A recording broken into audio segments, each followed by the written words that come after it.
The Tamer is repulsive. Level 22. The War Under the Mountains. 10. The sounds of metal objects clashing echoed through the darkness. Two foes matched each other, blow for blow, neither willing to let a single scratch be laid upon their bodies. On one side was the rising dwarf king Glider Ironheart the Ninth, reborn via the sacrifice of his ancestors into the form of a dwarven hero god. The other side was held by a monstrous mockery of both animal and man. Ripa Steelwhiskers fought like a demon, her hideous face twisted in a mix of delight and satisfaction. How lucky fortunate that you would come to us. Now I get to kill you myself. Glider said nothing in return, merely speeding up his swings and dishing out more rune magic to try and defeat the twisted abomination in front of him. It was strange. He should be so much more powerful now, yet he was unable to make a single mark on the damned rat bitch's armor, let alone its flesh. He was growing restless. The rat bitch was countering his double-headed battle axe by dual-wielding twin halberds, each of them covered in what he assumed to be a mixture of gore, hazardous chemicals, and foul plagues. He had managed to keep this hideous monster from landing a blow on him so far, but he could feel that the tide was slowly turning in the rat bitch's favor. It seemed to have an unlimited amount of stamina, and unlike him, it seemed to be able to unleash martial art skills without verbal commands. If that wasn't bad enough, its tail was tipped with a long, curved, and serrated blade that was obviously treated in the same manner as the monster's halberds. He could only imagine and dream of having watched the monster before him wince and scream in pain as the weapon was bolted and fused to the flesh of its worm-like tail. Still, he could not let his mind wander, for if he did, that rat whore would take first blood. Ripa, stop toying with the food and end it. The tallest of the five monsters lounged in a chair built from bones of Glider's own people. As it had watched the fight, it ripped off and consumed the flesh from the fried leg of a dwarven woman, mumbling to itself how it needed to get some decent oil, salt, pepper, various other seasonings, egg, and wheat flour to make a decent deep-fried drumstick. Fucking savages! To veer his people as mere food. He was going to enjoy gutting the lot of them. He was concerned by what the biggest monster bitch had said, but he was sure that it was just trying to make him panic. After all, he was now a hero god, the same as the first of his line. He had the power, the speed, the stamina, the equipment, and the size. He should be able to dominate these mangy, disgusting monstrosities before long. All he had to do was focus a little more of his power on killing the armored shit stain in front of him, and then move on to the next one, and he would... Lost in his own internal monologue, Glider let his guard slip for a moment. Ripa took full advantage of that lapse with concentration, and her tail whipped out from behind her, a slice between the openings in Glider's helmet. Glider snapped out of his internal thought and back to the world around him, barely pulling back enough to keep the tail blade from gouging out his right eye. The blade still struck him and cut across his face, leaving a bloody gash that ran from what little of his brow could be seen to his cheek, which was mostly defended as well. Glider grunted in frustration as he swept his hand across the wound, reciting a bit of rune magic to mend the cut. He then made a few signs in the air and boosted his immune system while drawing the contaminants through his body and into his mouth. He spat up a glob of saliva, mucus, and the stuff that got into his wound before once again charging in the fight with the armored monster bitch. The beard thing hero god was quite enjoyable. Weak as he was managing to give Ripa a treat. None had ever been able to come remotely close to harming her, and this young little brat of a beard thing was welcome distraction from her boredom. She would yank it around for a bit, giving it hope that it might do anything to her. But then she would tear that hope to bits and pieces and leave the stupid beard thing in a bottomless abyss of despair. Only then would she allow it to die, and only after she and her fellow council members began to gorge themselves on his meat. The stupid dwarf was filled with blind rage after Ripa had managed to catch it during momentary lapse. As it charged forward, Ripa's face contorted to a sneer as she gave out a hideous and mocking laugh. "First blood is mine, she said as she cackled with glee. The Dwarf King had escaped from his fate earlier that month. He had managed to free his soul from the stomach of Chu, and now was far more powerful than ever before. Still, he had left his original body behind when he resurrected, and Ripa and the rest of the 5 Clawpaws salivated as they looked at the being before them. He had tasted good before. His blood, flesh, organs, eyes, what was left of them, brain, what was left of it, and marrow were exquisite. He was delicious before, and now that he was bigger, stronger, and definitely juicier as a hero god, they could barely begin to think of how to prepare his meat. A bit of salt, some other seasonings, maybe a bit of slow roast over the burning corpse of his own kin. They had nearly forgotten the taste of dwarven hero god. Nearly, but not totally. The last time they had one was... How long ago was that?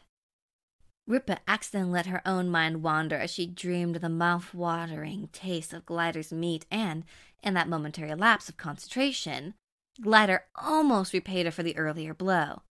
His axe nearly slammed into her side, but just as it connected, she regained her focus and leapt out of the way.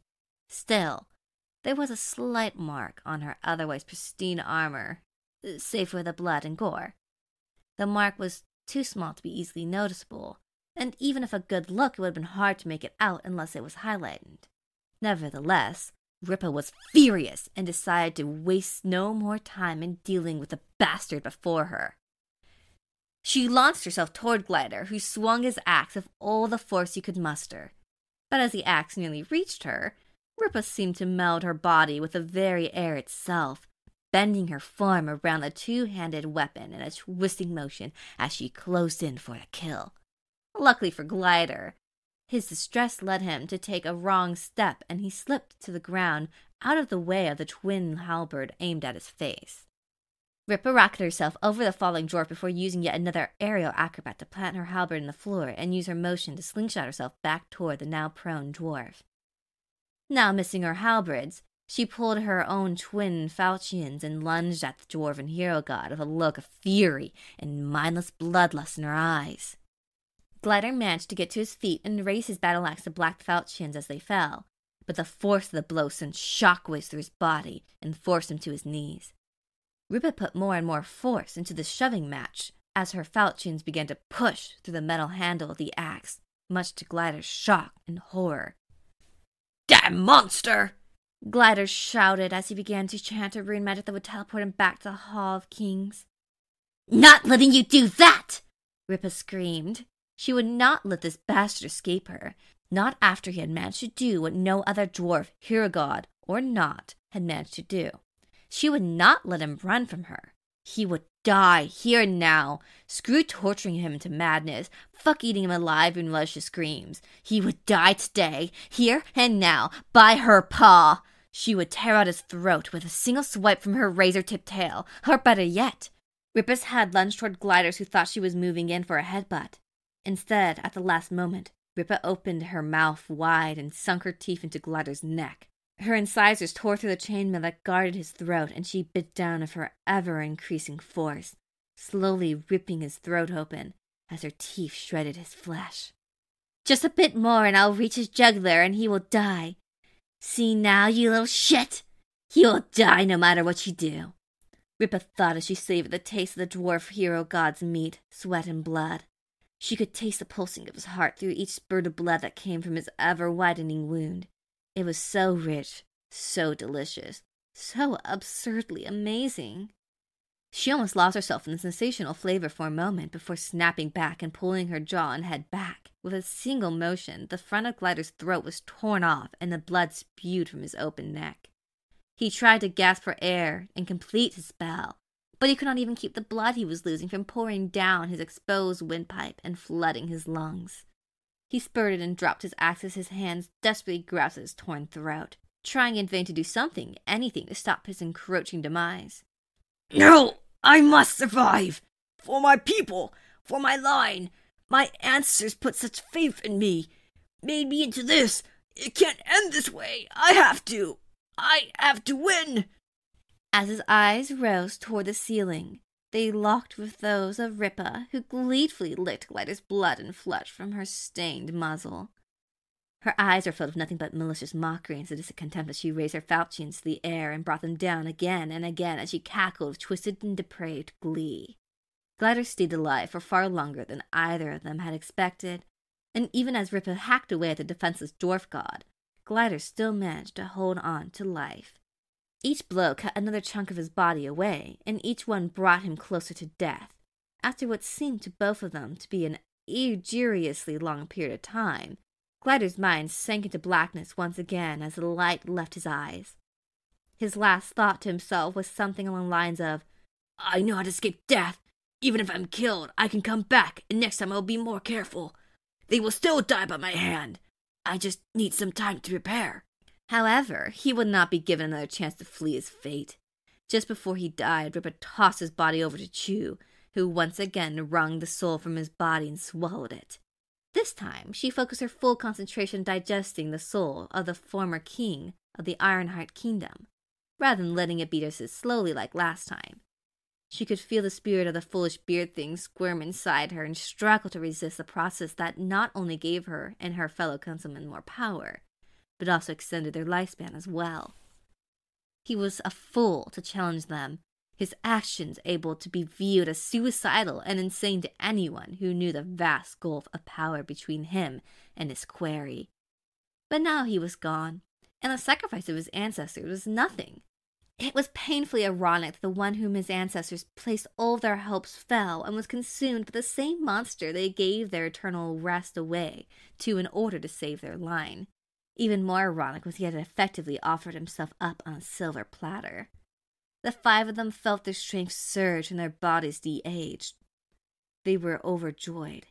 Normally, they would need to have Chu consume hundreds of thousands of rattan souls a day for a year to get this kind of boost to their power and their youth. But this one beard thing had managed to give them a whole year's worth of sacrifices in a single sitting. As the rush from the surge of power died down, Chu looked down at the beard thing and spoke up. Maybe we should breed these hero gods into existence. Would certainly allow our kind to flourish a bit more. The other four looked at their leader, who chuckled to herself. Just a joke. We need to keep the population down somehow, and the weak don't cull themselves. Still, we should try at least breeding the beard things. Even if it takes ages to reach maturity where their meat is most delectable, and it takes generations to make them submissive and compliant, we five have long enough to make it worthwhile. At the very least, I believe that what do the man-things call it? Veal? Yes, that is it. That the veal would be good. It would take time and effort, but we have time, and we have the facilities needed to make prime meat-producing material. It may take centuries of trial and error, but as long as we don't eat a lot of them, it should be fine.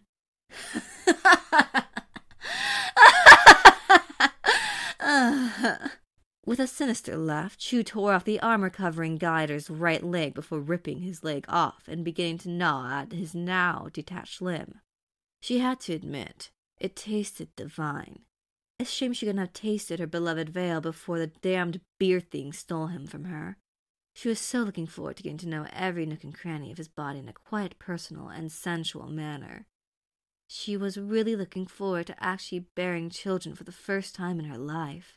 No doubt that veil would thank her and the others of his body after they rescued him from whatever terrible situation that he was more than likely in.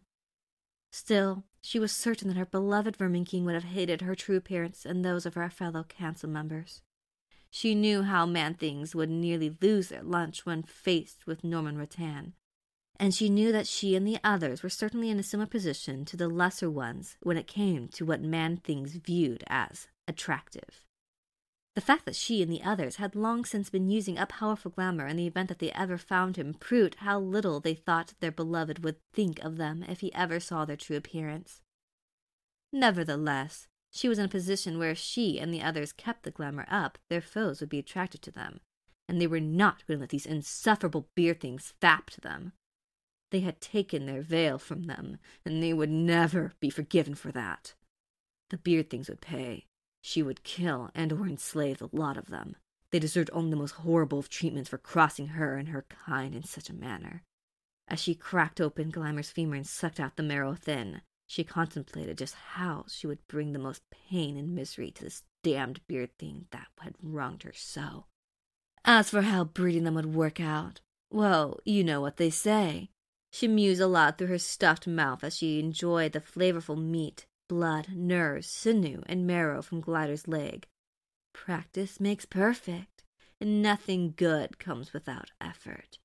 Don't the Man-Things have a saying along the lines of, good food doesn't just come without hard work?